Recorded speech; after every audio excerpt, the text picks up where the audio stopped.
let's start with a good motivation.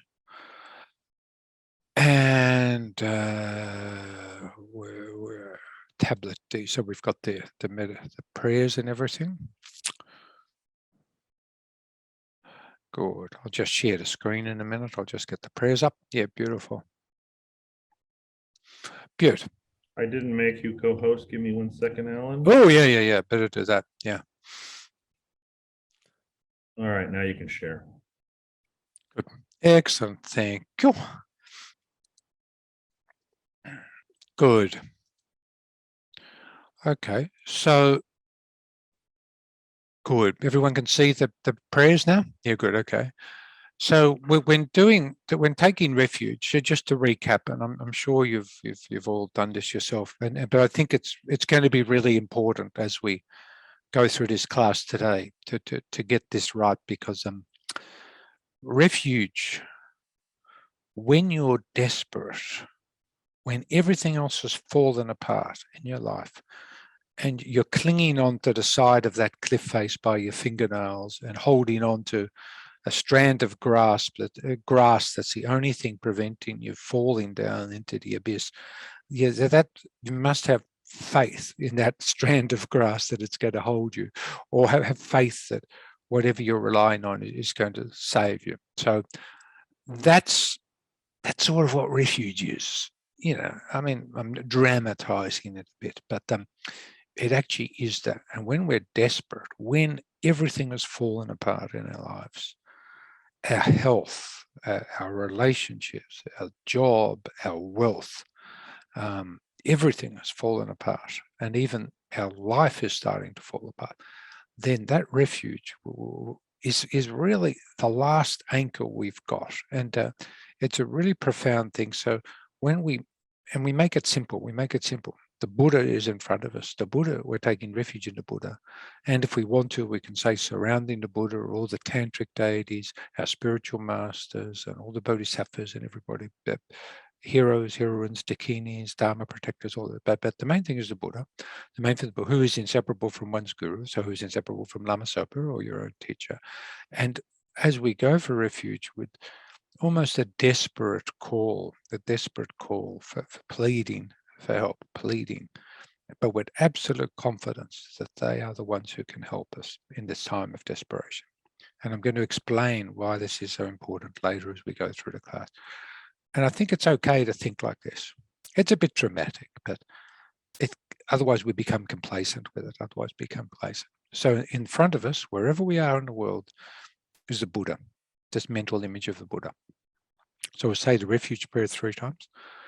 Sangye chedan soke chodnam la jangcho bada dadne kapsu chi dage jinso gipe sognam ki dorla penche sangye dupa shok sangye chedan soke chodnam lam jangcho bada dadne kapsu chi Dage jinso gipe sognam ki dorla panche sangye dupa sho sangye chodam soke chodnam lam jangcho badu dadni kapsu chi dage jinso gipe sognam ki dorla panche sangye dupa sho.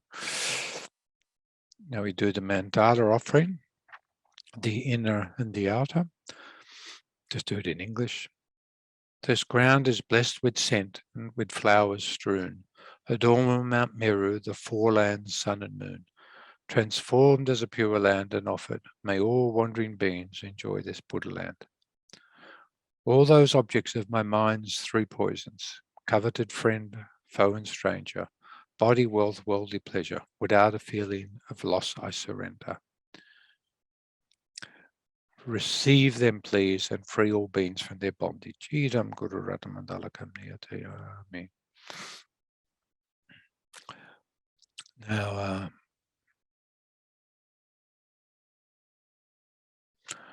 we'll just, oops. Sorry. Once again, the foundation of all good qualities. Just do the first 3 verses of the lower scope path, because that's what we've been studying. This is an excellent Lamrim prayer, and it's like the skeleton over which all the Buddha's teachings are plastered. The skeleton. This is the skeleton. If we notice it, so when you study anatomy, you start with the skeleton, then you start with the muscles, then you start with the internal organs, and finally you get to the skin at the end. Now, we're often most attracted to the skin, but we have to start with the skeleton. So this is the skeleton of all the Buddha's teachings. So, okay, so we just start this. The foundation of all good qualities is the kind and pure Guru. Correct devotion to them is the root of the path. By clearly seeing this and applying great effort, please bless me to rely upon them with great respect. Understanding that the precious freedom of this rebirth is found only once, is greatly meaningful and is difficult to find again. Please bless me to generate the mind that unceasingly, day and night, takes its essence. This life is as impermanent as a water bubble. Remember how quickly it decays and death comes. After death, just like a shadow follows the body, the results of black and white karma follow. Finding firm and definite conviction in this, please bless me always to be careful, to abandon even the slightest negative action and accomplish all virtuous deeds.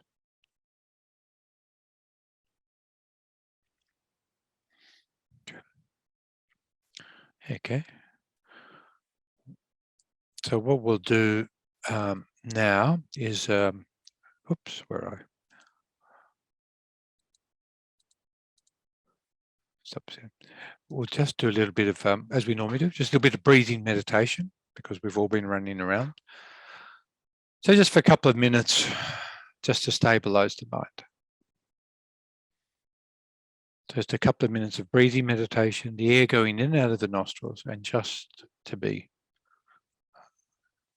stable.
Okay, just relax your meditation now.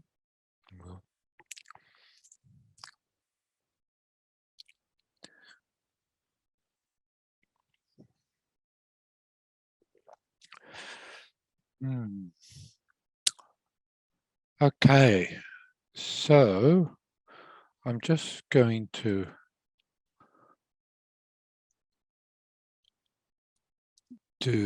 I'll share the screen in a minute because I've got the various syllabuses here. We're given a couple of options. So I'll just share the screen again.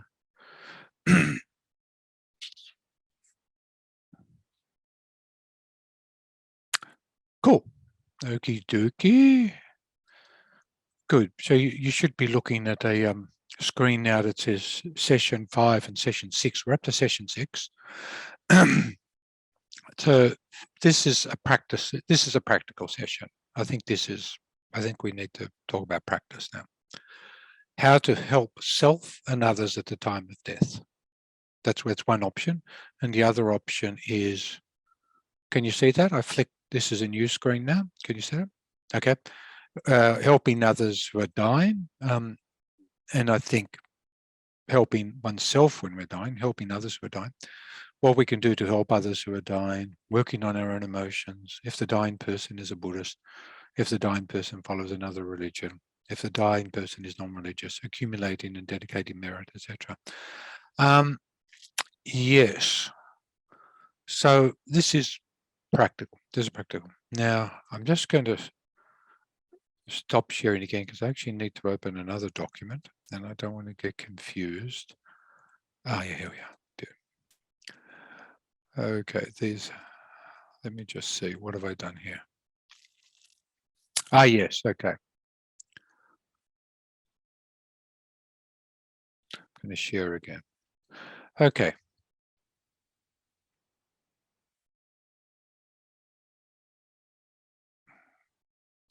Let's see, is it that one? Yeah, it's that one. Good. Okie dokie. Now you should be looking at a document there that says 6th session, how to help self and others at the time of death, and the 5 forces. Can everyone sort of see that? Okay, good. Okay. Right. This is a practical session. And look, I'd like to share something with you guys. I hope you don't mind if I share some of my personal experience with you, and you can share whatever you want, but that doesn't matter. But I'm a bit emotional, so please forgive me. But 7 days ago, my brother died. He was handicapped. He had severe handicaps. He was in a care facility, but he just went out for a walk with his carer in the sunshine in a park, and he just collapsed to the ground and had a heart attack. He's 8 years younger than me, and he just died. He just died.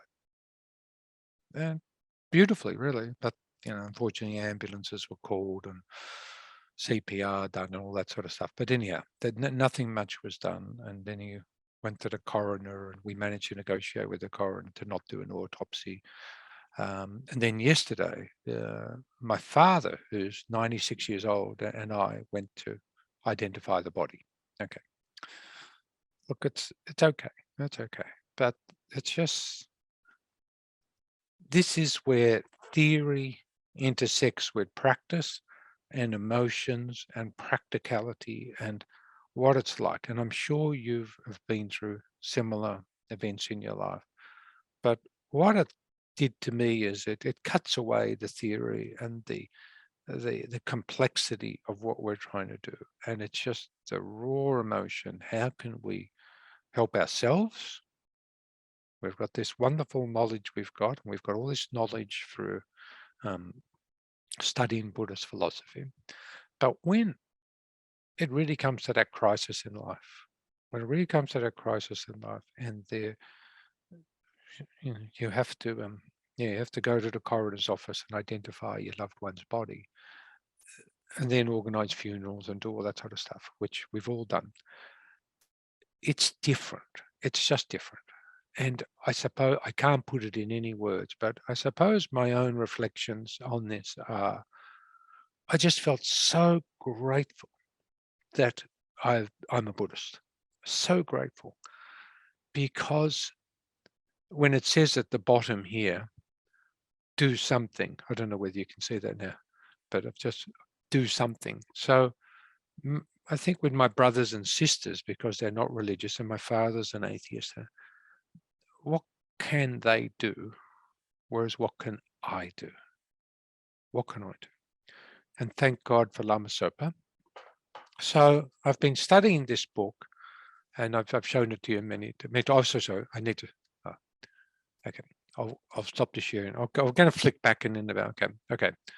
Lama Zopa's book, How to Face Death Without Fear. Okay, this is one of his series, and it's really a really good resource when when the shit hits the fan. Okay. This chapter, for example, I don't know whether you can read that, but I'll try to hold it still. Is that sort of in focus? The practices. Alan, what page is that on? Can you tell me? Page? 131. 131. 130. Okay, the practices if your loved one dies suddenly. Okay. So there are different sort of, maybe that's better in focus. Okay, there's 131, page 131. Okay. So look, this is the kindness of the teacher, just the kindness of the teacher. Someone like omniscient, like Lama Zopa, because when you know what it's like when sudden tragedy occurs, you go a bit numb and you can't think. The days you don't sleep, you can't eat, you just worry, you're crying, everything. So what has Lama Zopa done? These are the instructions, and the Tibetans were very good at this. They had they had basically all these things translated, and that was part of their rights for somebody who's died. But for me, this has been so wonderful. So as we go through these 5 forces, or the 5 powers, I should say, they're really practical. This is actually what you do. This is what we do. We cut away everything that's not essential, and we do this as we're going to die, or as somebody a loved one around us is going to die. So and thank Buddha, thank God that we've got instructions like these texts that can help us, because nothing's working. So at this point in time, we have to draw on something deep. So what is it that Dharma really means to us at this time? What is it? What is the real meaning of Dharma practice? And it comes to, stop talking. Stop. Okay. So the 5 forces, these are a bit complex, and I'll try to explain them. They are in, so this is liberation in the palm. In my version, they're on page 612 to 616, but mainly 614. So this is the edition I've got is, it's a wisdom publication. It's a wisdom publications edition. Yeah. Okay. So it's a wisdom one, liberation in the palm. And it's a wisdom publication. It's got a good explanation of it. Nam Kapel's Mind Training Like the Rays of the Sun. This is an LTWA one, Library of Tibetan Works and Archives, I think. So it's cheap, which is really good. But this is awesome, and that's on page 86 of the version I've got. But yeah, we'll just go there. Yeah. Okay. Is everybody okay? Alan, could you put that the 5 powers back up? Oh, sure. Yeah. I'll do that. I'll do that for you now. Okay, cool. Thank you. Okay, 5. That's good. Okie dokie. Good. Okay, so that 5. Now,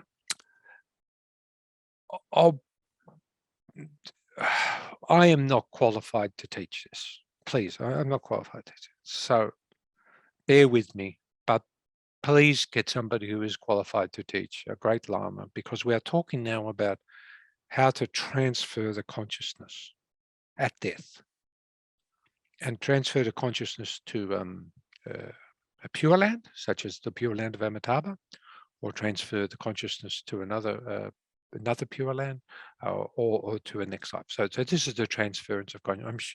You've probably heard about some of the practices such as POA, etc. POA. Now, POA means, I don't know what it means, transference of consciousness. And then in that, there are certain tantric practices and other practices where we can imagine expelling the consciousness. So we have our consciousness here, and then we imagine expelling our consciousness through the crown of our head to the next life. And it's said that some great lamas are able to do that when they're alive, and then so they can transfer to another body or another. They might have an old body, and someone youthful's died suddenly. They can transfer their consciousness to another more youthful body, or they can transfer their consciousness to the pure land. Whatever. But at death, how do we transfer our consciousness, and how can we help somebody else transfer their consciousness without doing the funky, exotic, esoteric stuff? How can we do it? And these 5 forces are said to be the absolute fail-safe way to transfer consciousness. I'll just read a few things, so we don't have to do the tantric sort of stuff and everything. So Geshe Chekwa, who's one of the great Kadampa masters, he's talking about the transference of consciousness. And these masters were able to transfer their consciousness at will. And he says in here, there are many marvelous instructions on the transfer of consciousness. He's talking about the tantric ones, etc. But this, the 5 forces, is the most wonderful of them all. It's absolutely guaranteed that we will transfer ourselves or another person to the pure land, or to pure land, or to another positive rebirth. There were, let me just say, okay, so now I'll read from Pabonka Rinpoche.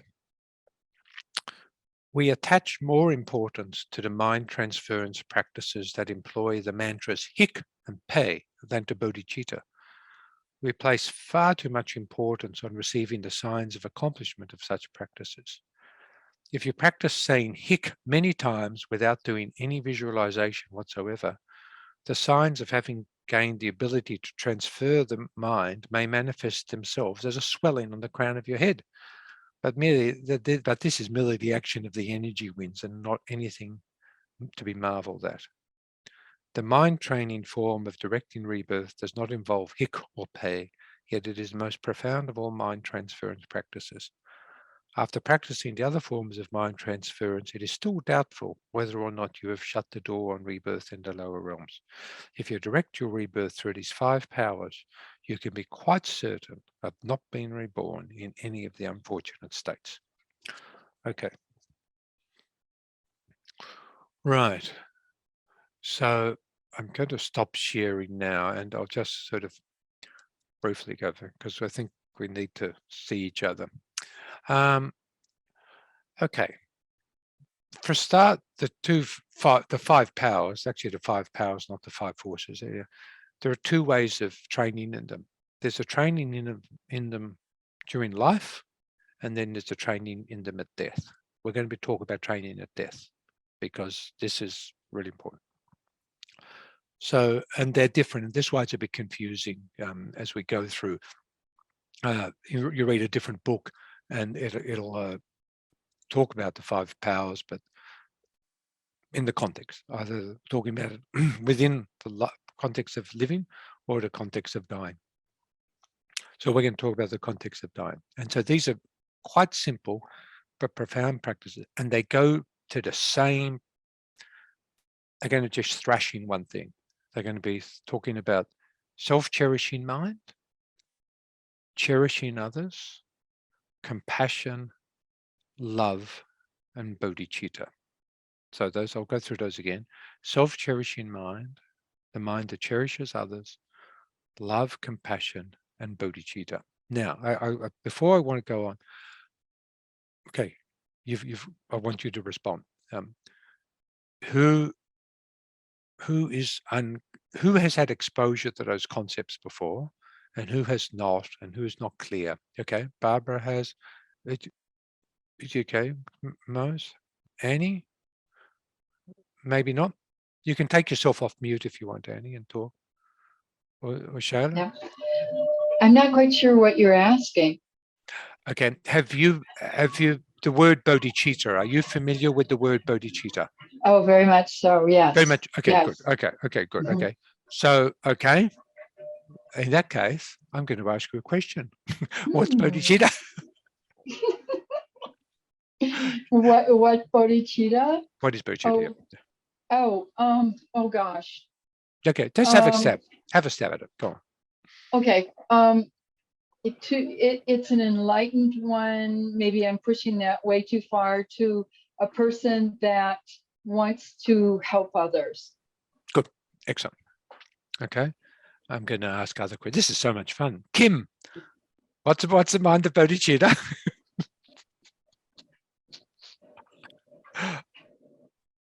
Hello. No, I think that was a good answer.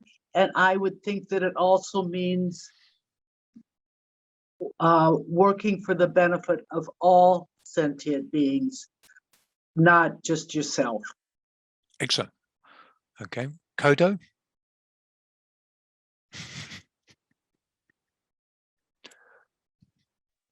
Yeah. The way I'm understanding it is to be able to naturally respond with the 6 paramitas because of loving kindness and a natural compassion that comes out.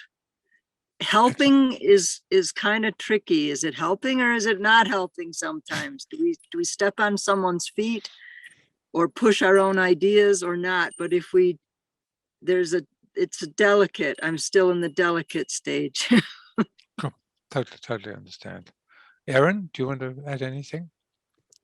I mean, the reason why I'm doing this is there are different ways of learning. There's the learning of listening, there's the learning of speaking, and then there's the learning of contemplating. So this is the learning of speaking. So, Erin, you've moved on my screen. You're up there. Hello. Okay, Erin. Yeah. I was thinking too, it's the wish to become enlightened yourself, because that's the only way to really be able to liberate all sentient beings who are suffering, because then you would have perfect power and perfect skill. Good. Excellent. Okay. Well, look good. Okay. Well, we'll let the rest of you off the hook, but we'll get you soon with another one, just to make sure you're still on your toe. But all the answers are perfect. Okay. Now, Erin's brought up two aspects of the mind of bodhicitta. I want to help all living beings. I want to help all living beings in the most profound way possible. So, yesterday when I went to the coroner's and my dead brother's lying there, how can I, as this pitiful person with no knowledge of anything, how can I help him? I can't. I mean, I followed Lama Sopa's instructions. I put a statue of Buddha on his crown. I put the mantras, the special mantras on his heart. I put the 9,000 verses perfection of wisdom on his crown and said mantras. Okay. I am hopeful, by the power of faith, I'm hopeful that they're beneficial, but I can't be sure. And also, I think, was a Kodo, you said, yeah, sometimes you have to step on people's toes. Sometimes you have to help people. You have to maybe be forceful or admonish them or give them a slap or something. But you don't know. That's it. You don't know. We don't know. We're guessing with our limited understanding. So when we come up against this limitation we've got, yes, I have this unbearable compassion. I can't bear the suffering of others and I want to relieve their suffering. Yes, I have this incredible love that wants to benefit living beings and make them happy, give them eternal happiness. But I'm so restricted because what do I actually have? All I can do is aspire to that. I can't do much at all. I can't do much at all. So then we ask ourselves the question, well, who can do that? Well, the Buddha can. The Buddha can. The Buddha can. Only the Buddha can, because the Buddha has omniscience of all phenomena, of all sentient beings, continuum, knows exactly what every living being requires. So if the Buddha were there, and I prayed for the Buddha to be there yesterday with my brother, please guide my brother, because I can't do it. All I can do is ask you to help. So it reminds me of that, what was that Arnold Schwarzenegger movie, Kindergarten Cop or something? It was one of those where there's this kid in the kindergarten and he has to be protected. So Arnold Schwarzenegger comes in and goes into the kindergarten and protects him. So we're asking the Buddha, the Arnold Schwarzenegger of the enlightenment sphere, to come in and protect us, because we can't do it much ourselves. We're in kindergarten, so we need that copper, that policeman, that big one. We need the biggest one in to come and help us. So we ask, and the Buddha has made these aspirations themselves. This is where it's logical. The Buddha and all the Bodhisattvas and all the great beings in the past have had this Bodhichitta aspiration. They're aspiring, I will liberate all living beings. So I will liberate Kodo. I will liberate Erin. I will liberate Annie. I will liberate Barbara. I will liberate Kim. I will liberate Michael. I will liberate Shayla. I will liberate Mark. I'll liberate Alan. I will do whatever it takes to help all these people in whatever way possible. So that's the logic. If they have had this aspiration, then now, at this point in time, they are helping us. And then if we ask them, if we just ask and are open, maybe that help can become more profound. But then we have to become a Buddha too. So our aspiration of Bodhicitta, two things: helping living beings in the most profound way possible and becoming a Buddha. That's Bodhicitta. That's Bodhicitta, the synthesis of those. Now, it's important because that's the Mahayana. That's a Mahayana tradition, the great scope vehicle.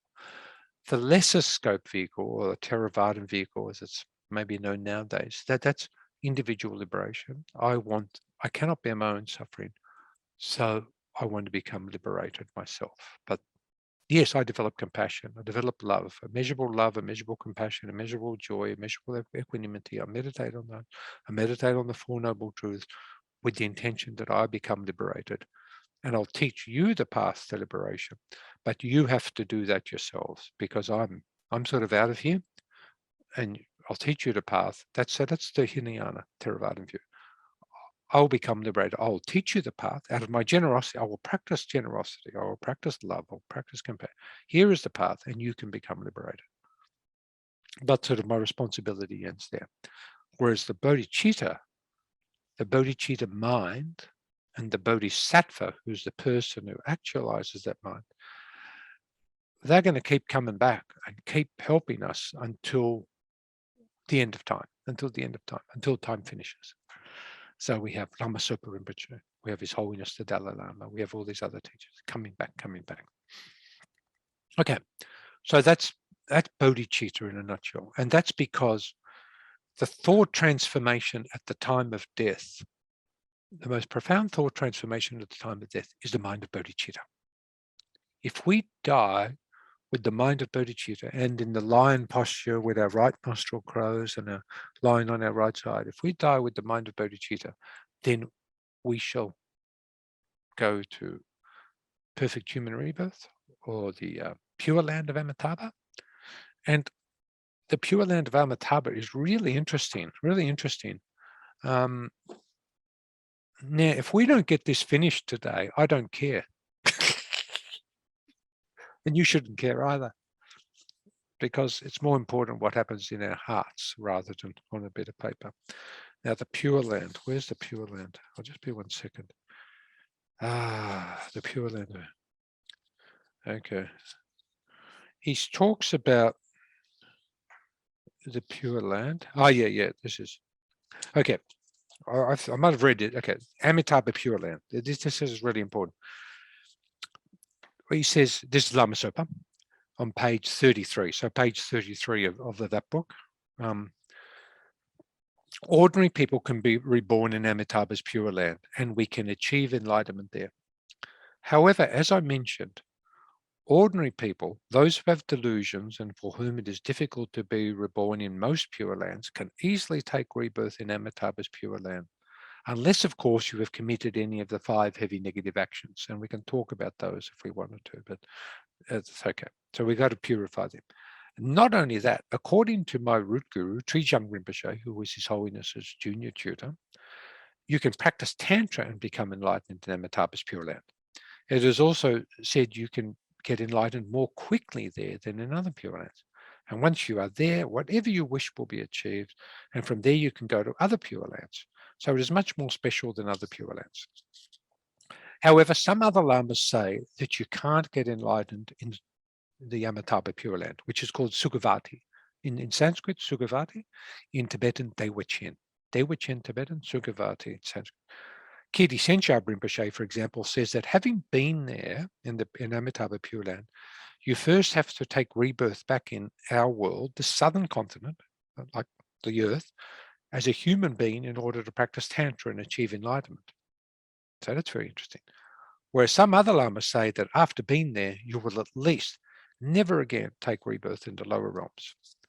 So isn't that amazing? Now, what is the transference of consciousness to the Amitabha Pure Land? It's dependent on these five powers, the 5 fat powers.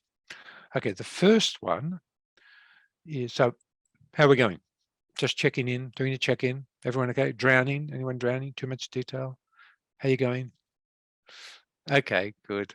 Anyone want to say anything at this stage?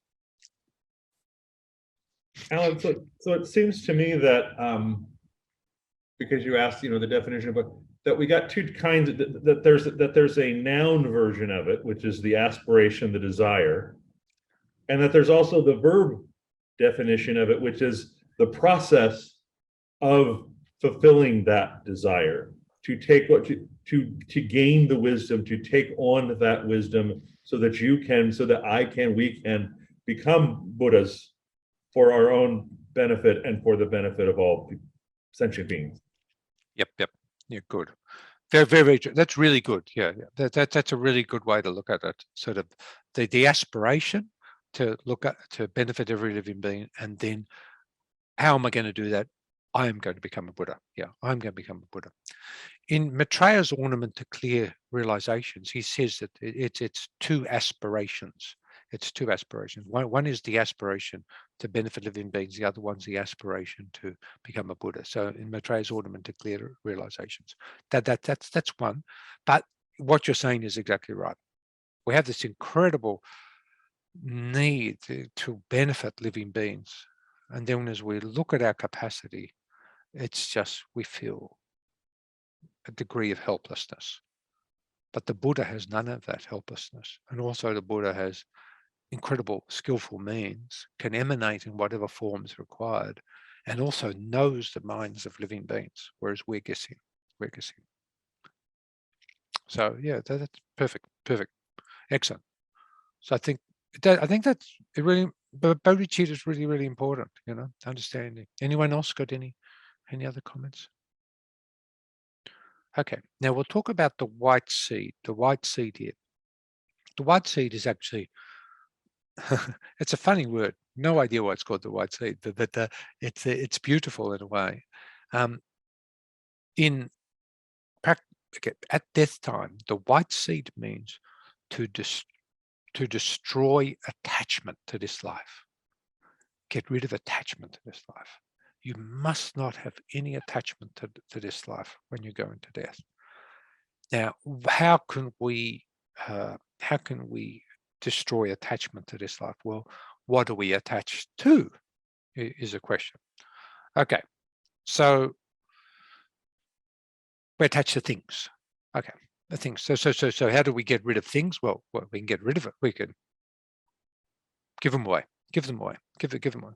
Wonderful. Get rid of things now. We can do that. Actually, give them away before we die. Give them away, which is lovely, because then that giving is laying a karma on your mental continuum in this life. You are the giver, there is an object you give, and there is a recipient, and you give. So the karmic action is complete in this life. You gain the benefit of it. The next best thing is having a will, obviously a clear will that distributes all possessions. And yeah, they can go to relatives, friends, or the triple gem. That's really good too. It's interesting because then that action of giving is being fulfilled when you're not in this life anymore. So I'm not sure about the karmic repercussions of it. I'd be very interested to talk to a Lama about this. Is do you get the same karma? So if I put in my will that I'm going to give $100,000 to the Dharma Center or to Lama Zopa Rinpoche, to His Holiness the Dalai Lama, and then by the time it goes through probate and all the executors, it's a year or so later, they get it. Is that the same karmic benefit as if I gave Lama Zopa Rinpoche or His Holiness the Dalai Lama or the Dharma Center $100,000 before I died? I don't know the answer. Anyone know the answer? I don't know the answer, but it's interesting. It's interesting. And this is karma, so interesting. But the most important thing about having a will is that you're sort of cutting yourself off. You don't have to worry about your things, the things. So cut attachment. Yeah, Annie? Yes, please. Yes. Yeah, I think if you're in a situation that if you gave 100,000 away and it wasn't going to make a big difference in your life, don't you think that would be great karma? But if you're giving it away and you really don't have it, and then you're expecting other people to support you, meaning through government and through taxes, then you're taking, Yeah. I think there's a line there of like, if you can afford it, then you should do it. Like when you give, you should always give a little more where it hurts. Yeah, I think so. If you're going to do it, I don't know. That's just a thought. Yeah. Okay. And I think along with that, if I say, hey, look, I'm just going to put it in the bank and not do anything with it, and then if I never need it and I die, then we can donate it to up to Norbu Ling. That's one thing. But if that during my lifetime, as it sits there, I'm using it actively to donate to charity, to help feed people, to to keep Dharma centers open, to do things like that. If I'm using it, then I think it can be a completely. So it's not just about whether I do it; it's what I do with it while I've got it. Yes. Yeah. It's interesting, isn't it? It's very interesting. Everyone's circumstances are different. Everyone's, for some person, $10 would be critical. They don't have $10 in their pocket. I live in a block of flats here, and the Social Security people have bought one of the blocks of flats, and for social housing. And I don't think the guy who lives. Oh, Annie, you might have to put yourself on mute. Oh, could you please? Sorry. I think there's a bit of feedback. Yeah. And there's one guy here who I just met and had a conversation with before this started. And he's very desperate, and he's just come out of jail, and he's got all sorts of psychiatric and social problems. He probably doesn't have $10. And yeah, like as Annie said, if he gave away the money, he wouldn't have enough to eat. Okay, so anyhow, we've got to try to look after him. Okay, so, but for us, it's interesting. Look, it's interesting. So did this white seed? It's to destroy attachment to this. So one thing is wealth. Okay. The next thing is what else we attach to? Our friends, our family, our reputation. Deal with those things. Deal with those things because you can't take them with you. The other thing is your body. Okay, attachment to the body. We have to destroy attachment. We have to think, this body. And we might have spent we spend our whole life looking after this body. Okay, reduce attachment to this body. And there's some really good stories here. Yeah. they're a bit frightening, some of these stories, but let's have a look. Yes, okay. Destroy your attachment. Okay. So this is Pabonka Rinpoche, page 614. Okay. Okay, that's not a very good story. Okay. Okay. Okay. Okay. These stories demonstrates what happens if you do not assign away your possessions. But you can also be attached to your own body and be reborn as a worm, for example, living inside the body. Once a woman's corpse lay on the ocean shore. A worm that looked like a snake lived in the corpse and would slither constantly in and out of her mouth, nose, eyes, and ears. The creature was said to be the rebirth of a girl who had been attached to her own body and was always looking at herself in the mirror.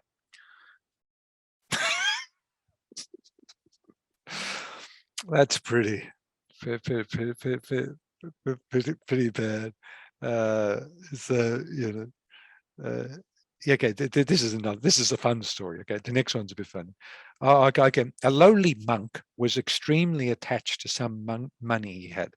He died and became a frog that would spend its time clutching this money. So I mean, these are just stories, but aren't they? It's amazing. Okay, so they're pretty. These are pretty powerful stories, but we won't linger on them. But they're quite beautiful in a way. Alan, Yes, Kodo. Yeah. I am having a little thing with my 23-year-old daughter. Yep. And so I have been reading Shamantabhadra's Prayer of Remorse, and I think that remorse is something that every person must process and let go of, the remorse. Yep. Good. Yeah. Remorse, is that grief? Is that grief too? Would you put grief with remorse? I wouldn't. Okay. I would. To me, that's very different. Remorse is like sorrow for having done things that have hurt other people. Okay. That's different than grief to me. Okay. Whatever. Can I put remorse and regret together? Remorse and regret? Yeah, remorse and regret, okay? As opposed to grief. Okay, good. So now this is, what you've said is fantastic. Okay, because at the time of death, we don't want regret, remorse. Now, where does that come from? It comes from unresolved issues maybe we've had with people. Okay, so there's one story here about, it's in Lama Sopa's book. Yeah, in Lama Sopa's book. He said at the time of death, the 5 powers, there's, I'll just read out what he says here. Yeah.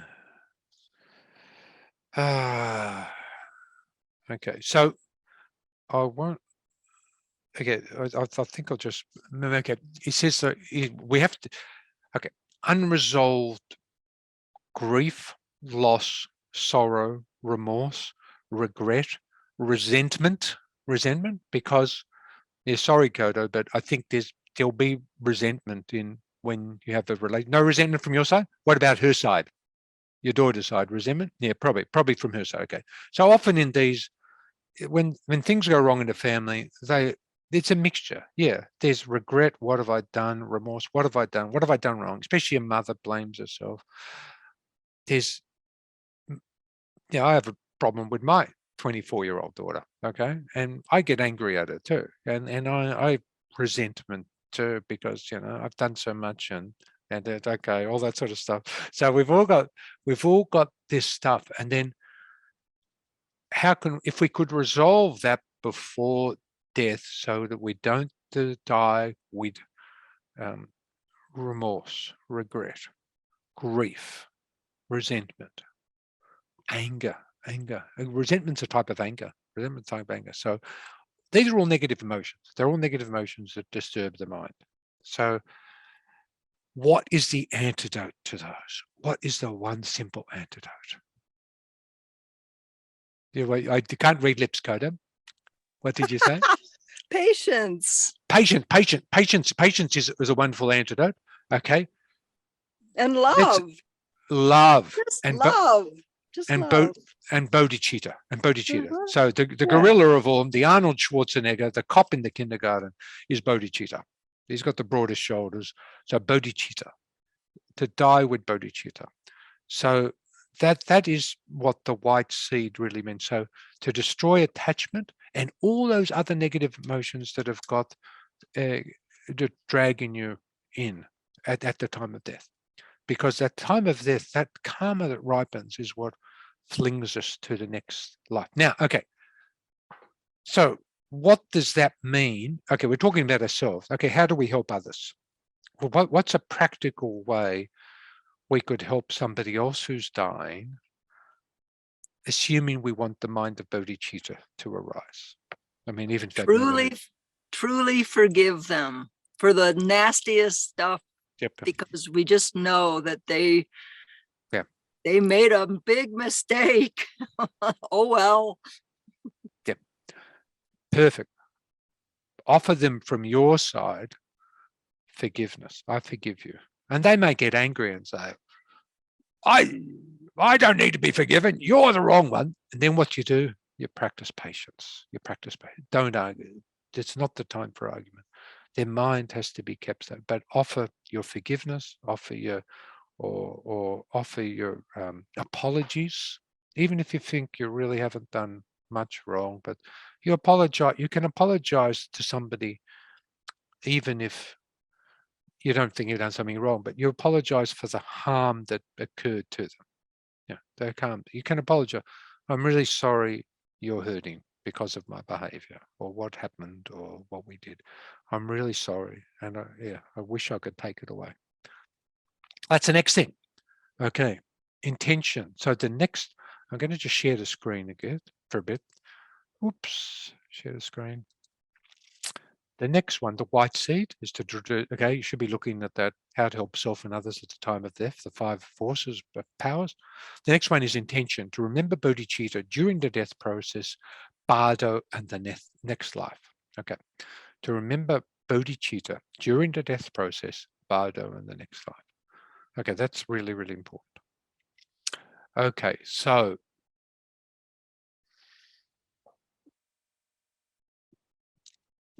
I think this is where I'll come back to my experience of the last 7 days. Confronting death.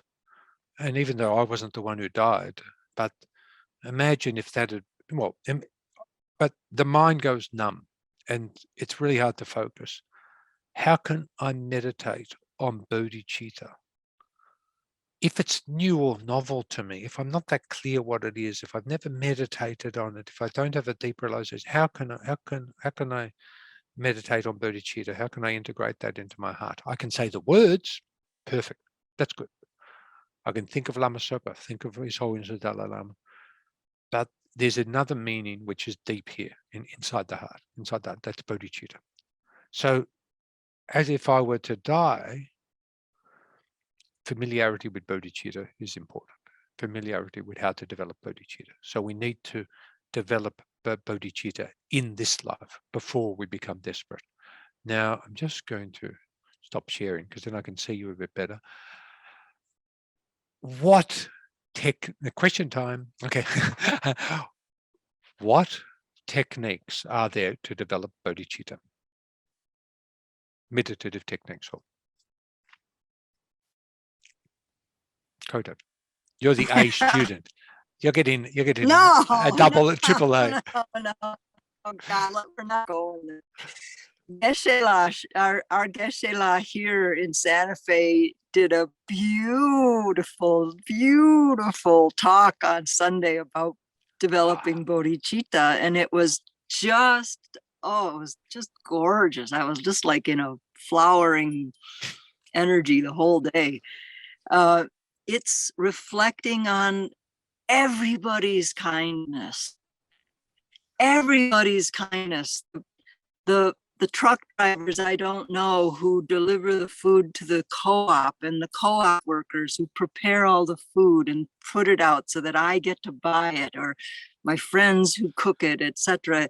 And you just go into a, you know, keep spreading out. And the people who grew the cotton and made the dye and sewed the shirt and built my van, etc. You know, you just start in your own present moment life. And even if you're in the deathbed, you would be thankful for the nurses or the doctors or your friends or family or whoever, even if they're freaking out, be thankful that they came to visit, to say goodbye, or have time to process. But it was just this take in and think very deeply about the kindness of everything supporting this life so that I get to practice the Dharma. Fantastic. Anyone else? Other meditation techniques to develop bodhicitta? Well, don't all meditative techniques, if they bring us to a deeper understanding of emptiness, to a deeper understanding of compassion, to a deeper understanding of wisdom, don't all meditative techniques to some degree? I mean, I think that it gets down to what's the aspiration, right? And again, I've never liked the lesser and greater, but am I doing this for myself or am I doing this for all people? Right. But either way, we move forward. Okay. With Michael, if we were debating, this would be a very good debate topic. You would assert that all realizations on the path lead one generally to bodhicitta, and I would support, well, then the realization of emptiness of a Hinayana Arhat, does that lead to Buddhahood? The answer is no, doesn't. So you're refuted. We've slam dunked Michael in the debate courtyard. Yeah, okay.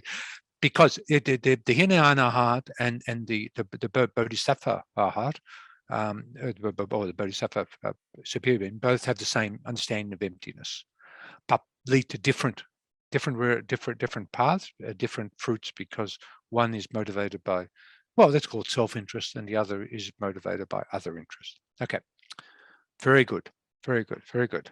Now, I'm going to just say two things, because this is sort of homework for this life. This is your homework for this life, developing bodhicitta. Two techniques. One technique is the the 7 cause and effect meditation, 7 cause and effect meditation, and the other one is exchanging self for others. So 7 cause and effect and exchanging self for others. So they're the two techniques. And this is where our teachers are so kind. And Lama Tsongkhapa, Atisha and Lama Tsongkhapa just codified this and made it really simple. It's simple. If we do this meditation, the 7 cause and effect meditation, and or the exchanging self for others, we will develop bodhicitta. Simple. We will develop it. We don't have to read the entire collection of Perfection of Wisdom sutras. We don't have to read, you know, all the great commentaries. We just have to meditate on the 7 cause and effect and the exchanging self for others. Now, so intention here, remember bodhicitta during the death process. Well, remember bodhicitta, develop bodhicitta while one's alive. Then remember during the death process, the bardo and the next life. So that's our intention. As we go into death, we say, and for someone else, if we're with somebody who's a practitioner, what we would be saying to them is, you know, so Alan, you're dying. You're beside my bed, I'm dying. Alan, remember bodhicitta. Remember bodhicitta. That's all you need to say. Just remember bodhicitta. Remember bodhicitta. And then my last thought's bodhicitta, then migrate into the bardo, remember bodhicitta in the bardo, remember bodhicitta, and then naturally I'll go to the Pure Land or some other beneficial state, and then the next lays the groundwork for in the future life developing bodhicitta again. Okay, this intention. Okay, the third one. Oh, oops, there's a chat. Sorry. Oh, great, Michael. Okay, 7 points of cause and effect. One of two methods used in Tibetan Buddhism. 7 points are seeing all beings as your mother, remembering the kindness of a mother, wishing to repay the kindness, love, compassion, special intention, and then generating the mind of enlightenment.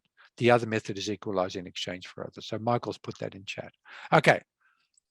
One thing, a lot of people have problems with their mothers. Okay, Kodo, your 23-year-old daughter has problems with you. Sorry, my daughter has problems with me. I'm not a mother, but I'm a father. So you can do we can do it with other, you can do it with other living beings. It doesn't have to be mum. You're not, but we all have to resolve our mummy and daddy issues. All right, let's resolve them before we die. We've all got mummy and daddy issues from our side. Resolve them before you. I'm still working on mine. My dad's 96 years old. There's certain things he does that absolutely infuriate me. And I feel such remorse and regret when I get pissed off with him now, after 60 odd years. But I've got to control my mind. I must develop, remember Bodhichitta. Okay. So let's go into now. The next one is, okay. The next, I'm going to share the screen again. The next one is called destruction. And that is to destroy the self-cherishing mind, blame the ego for all my problems. Blame the ego mind, the self-cherishing mind, blame that for all my problems instead of blaming others. So this is the power of destruction. Destruction, the power of destruction. We destroy the self-cherishing mind.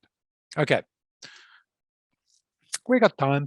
We've got to the end of time, really, because we're all going to be bodhisattvas. So we're going to be doing this again in the future, time and time again. So we've got to the end of the time. This session doesn't, it's only just, this session is only starting, and we'll continue for eons, because we won't perfect bodhicitta until we've become like a 10th level bodhisattva, and we enter the uninterrupted path at that stage. So, and then we become a Buddha. So we've got a long time together to get this right. But so self-cherishing mind. What's the self-cherishing mind? What is the self-cherishing mind? It's the mind that puts myself above others. Yep. To my own self-interest above others. Okay. Anyone else? Kodo's doing a lot of interesting sign language. I like that. Right, number one. I think the Yeah, read I'm number one. I'm number one. Number one. I know, yes. Yeah, I know that. I know that feeling. Yeah. I'm number one. Yep. Anyone else? Yeah. It's very interesting, because even the Hinayana Arhat has a bit of self-cherishing mind. They have a direct realization of emptiness. They've got rid of all the afflictive obstructions. They're free of samsara, but they have a self-cherishing mind. So in that sense, the self-cherishing mind is more difficult to get rid of than the self-grasping ignorance that grasps that inherent existence. I'll say that again. There's this, the self-grasping ignorance is that ignorance which perceives myself and all phenomena to exist from their own side without depending upon anything else.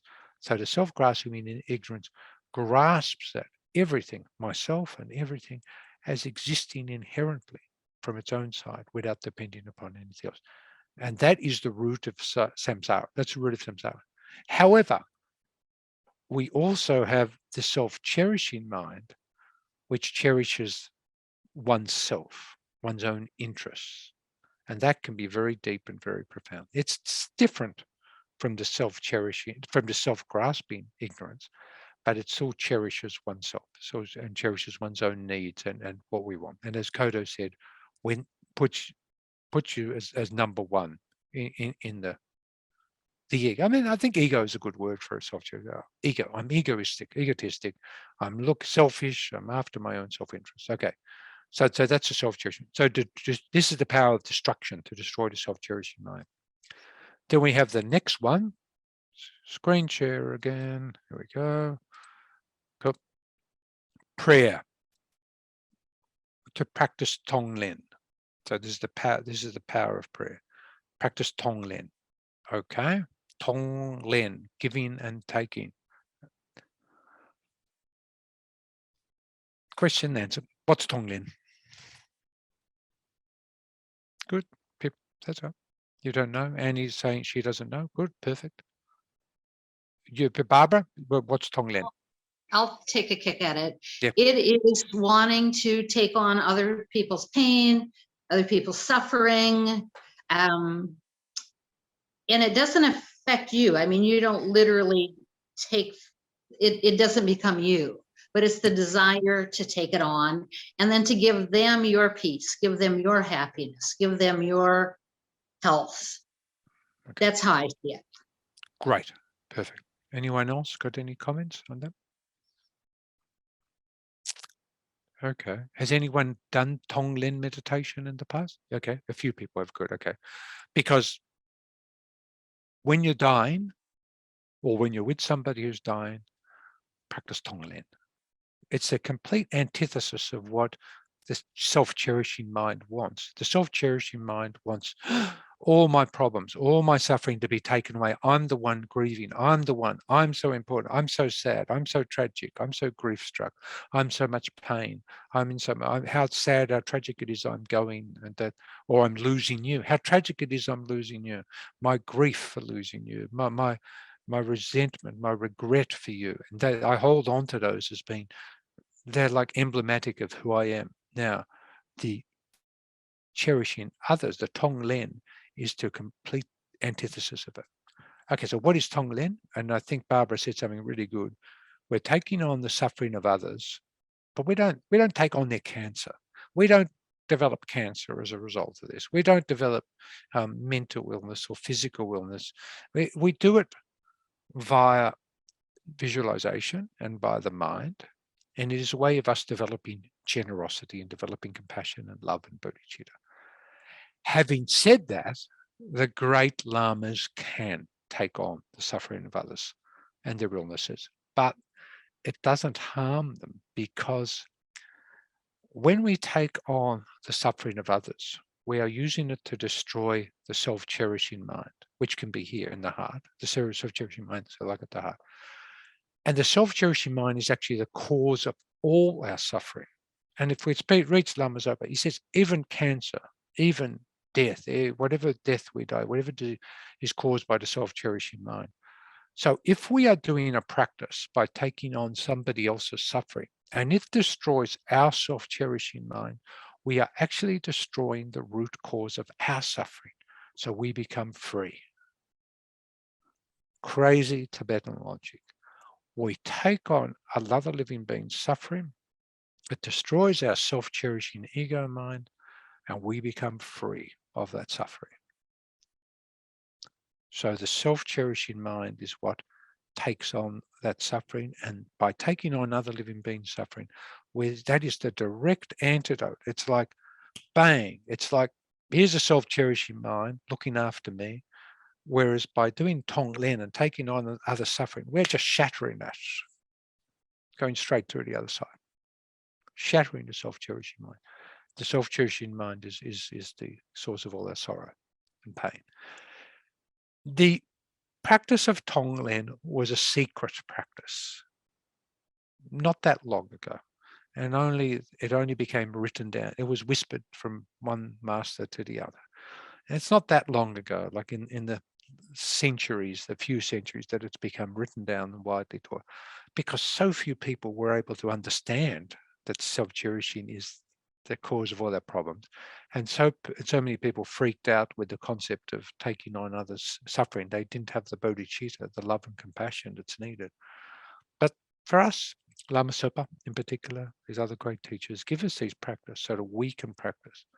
But you don't get cancer. That doesn't happen. Okay.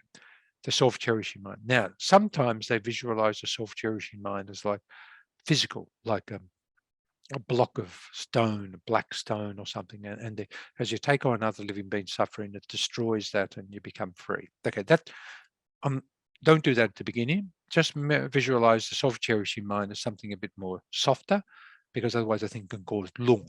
It can cause lung, chest pain and lung and nervous disease. So visualize a self-cherishing mind as something a bit less material, just like, like a dark mind or something. And as we take on other living beings suffering, it completely expels it. It becomes like there's this light from your heart. It actually, The experience is just like opening your heart, just like someone's opened your chest, and there's a light coming out of it. So that's the experience of getting rid of self-cherishing, because the light that comes out there is the Bodhichitta mind, the mind of cherishing others. So the self-cherishing mind is dark and enclosed. It's like a prison, dark. The cherishing others mind, the mind of Bodhichitta, is like opening and like light. Now, the last of the five powers is the familiarity, which is to die in the lion posture, and we transfer one's consciousness to the Pure Land. Okay, if you have tantric teachings, then lie in the lion posture, closing the right nostril, and then transfer the consciousness by the tantric practices of Pei or Hik, or we ask a Lama to do it for us. Lamas can do it, especially someone who has a close relationship with us, and then they can do the transference of consciousness for us, or we can do it ourselves. And what is the transference of consciousness that we are going to do? We're going to do Bodhichitta. So now what I would like to do is we've only got 15 minutes. Okay. I'd like us to do Tonglen practice now. Now, we don't have to do anything in particular. We don't have to pretend we're dying or pretend, but I mean, for me, I'm going to pretend I'm taking on my brother's suffering. He's probably in the bardo now. Every 7 days in the bardo, if we haven't found a rebirth, then there's a mini death in the bardo, and the bardo being re-establishes itself, lasts for 7 days and goes. So my brother's he's just finishing his first week about now. So he might have already taken rebirth, but if he's still in the bardo, well, I want to take on all his suffering upon myself to destroy my self-cherishing mind. I want to take on my father's grief and all my family's grief and destroy my self-cherishing mind. So that's what I'm going to do. You do your own stuff. You can even also take on your own suffering. You might have cancer. You might be sick. You might have grief, loss. You take that on and it destroys your self-cherishing mind, and then develop that and open up the heart to experience bodhicitta. So this is the practice of Tonglen. This is the great vehicle, transference of consciousness.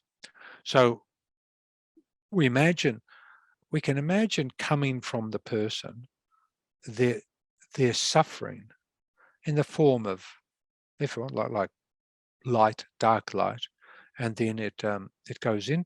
We can even breathe it in through our nostrils. It doesn't matter.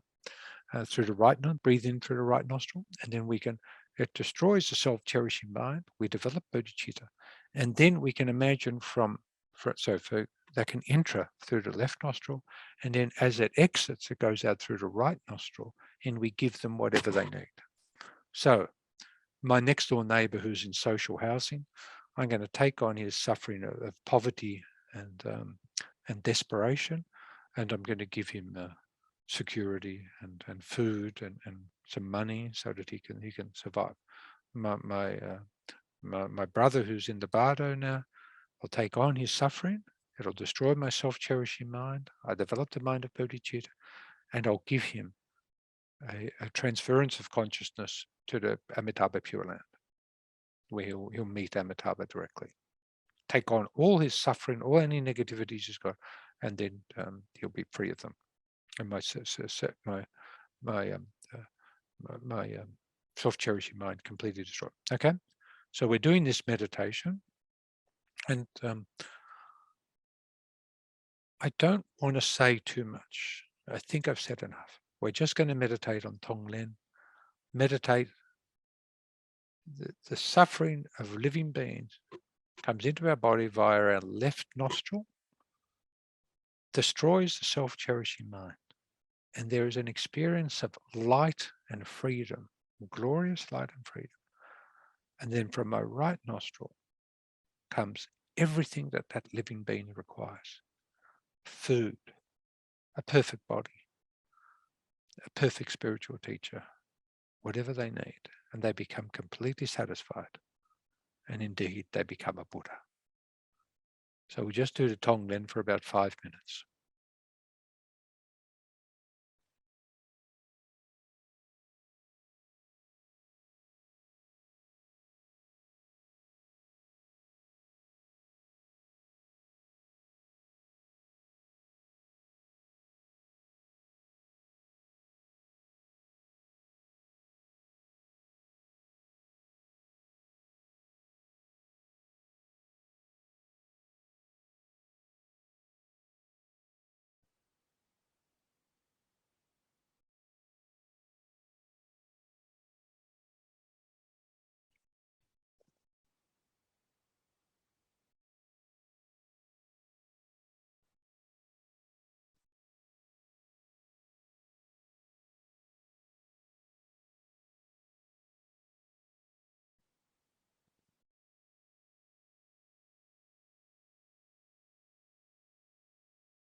Okay. Now just keep meditating. I'm going to recite a verse in Tibetan. It's a verse from the Guru Puja, the giving and taking meditation from the Guru Puja. So just keep meditating as I say this verse. Denaje chod lama tuje chama gyo roe dig dig do nyao kun malutada marala memba nanda gigewe janlata ngwai kunderang tempa jinge rodro kunderang tempa jinge.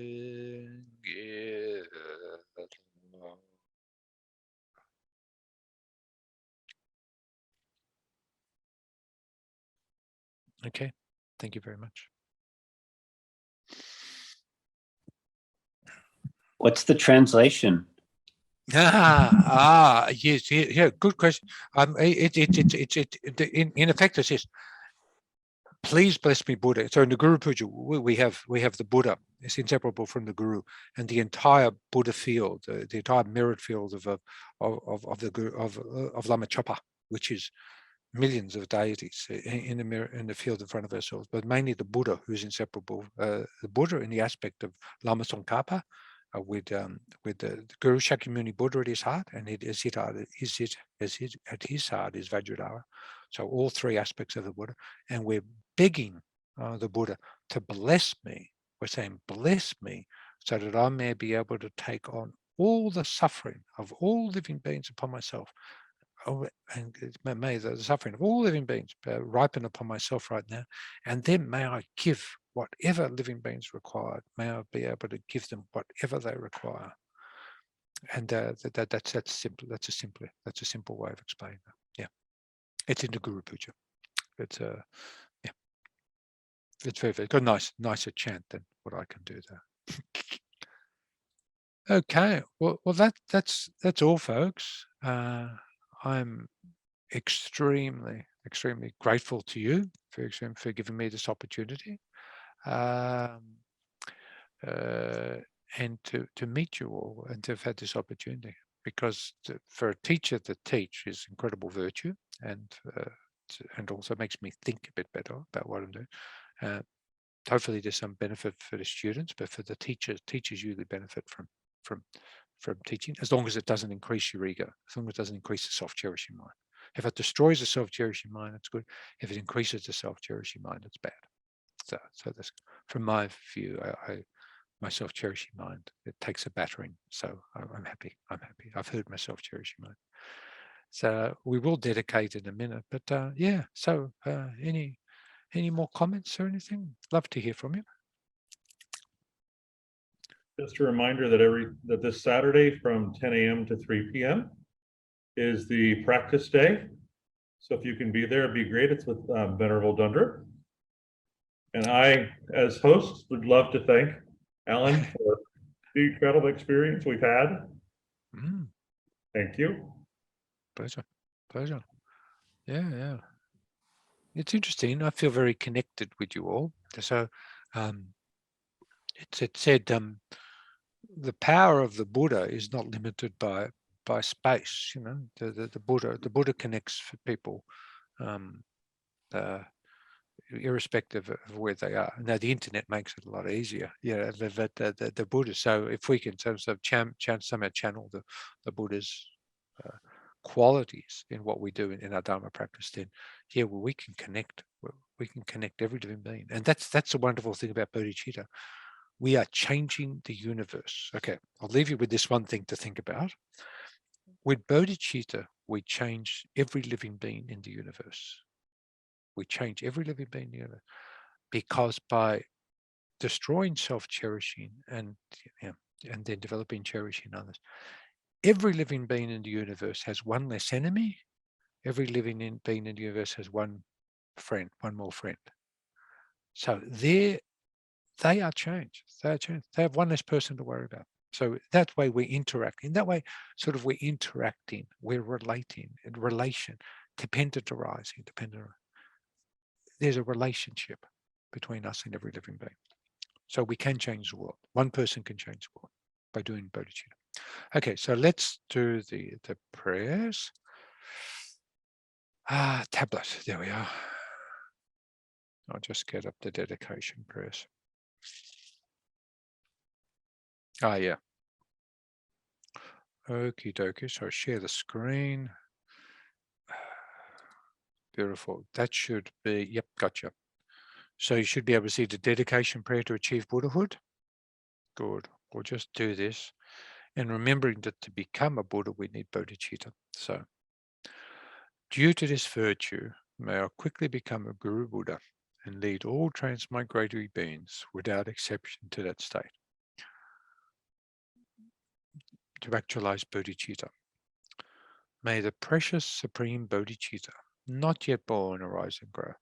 May that arisen not decline, but increase more and more. Now, when we think about our gurus like the Dalai Lama and Lama Zopa, we just think they are the expression. If Bodhicitta had form, how would Bodhicitta express itself to us now?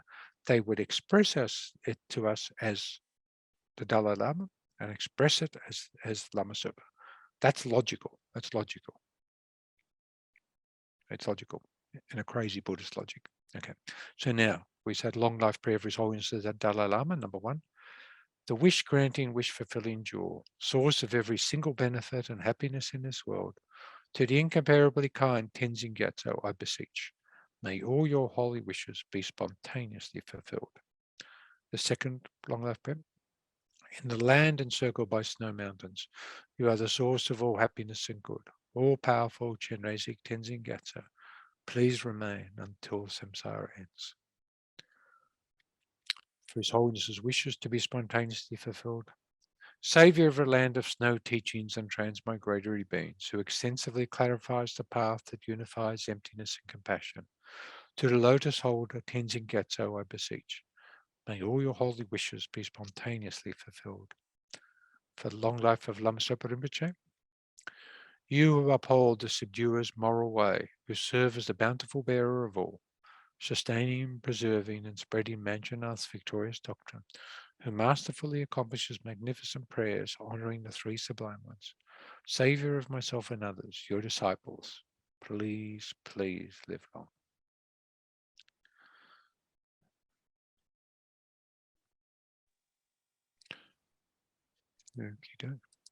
Okay. Until we meet again. Au revoir. Thank you. Thank you.